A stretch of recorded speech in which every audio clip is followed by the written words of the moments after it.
নমস্কার বন্ধুরা, আমি তোমাদের রাজমা মশলা করে দেখাবো। এর জন্য রাজমাটা আমি সারা রাত ভিজিয়ে রেখে সেদ্ধ করে নিয়েছি। এখানে আমার মশলার একটা মিশ্রণ লাগবে, আদা, জিরা, টমেটো এবং কাঁচা লঙ্কার একটা মিশ্রণ। এবার কড়াইতে সর্ষের তেল দিয়ে তেজপাতা, শুকনো লঙ্কা দিয়ে থেতো করা রসুন দিয়ে দিলাম এবং কুচি করা পেঁয়াজ দিয়ে দিলাম। এবার এগুলো ভালো করে আমি ভেজে নেব। ভেজে এতে যে মশলার মিশ্রণটা করে রেখেছিলাম সেটা দিয়ে লবণ, হলুদ দিয়ে দেব। দিয়ে ভালো করে কষে নিয়ে রাজমা সেদ্ধটা দিয়ে দেব। দিয়ে ভালো করে কষবো আমি।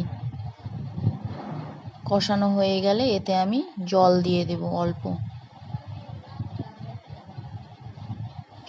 জল ফুটে গিয়ে ঘন হয়ে এলে গরম মশলা গুঁড়ো, ধনেপাতা কুচি, চেরা কাঁচা লঙ্কা এবং 1 ছোট চামচের বাটার দিয়ে নামিয়ে নেব। তৈরি হয়ে গেল আমার রাজমা মশলা।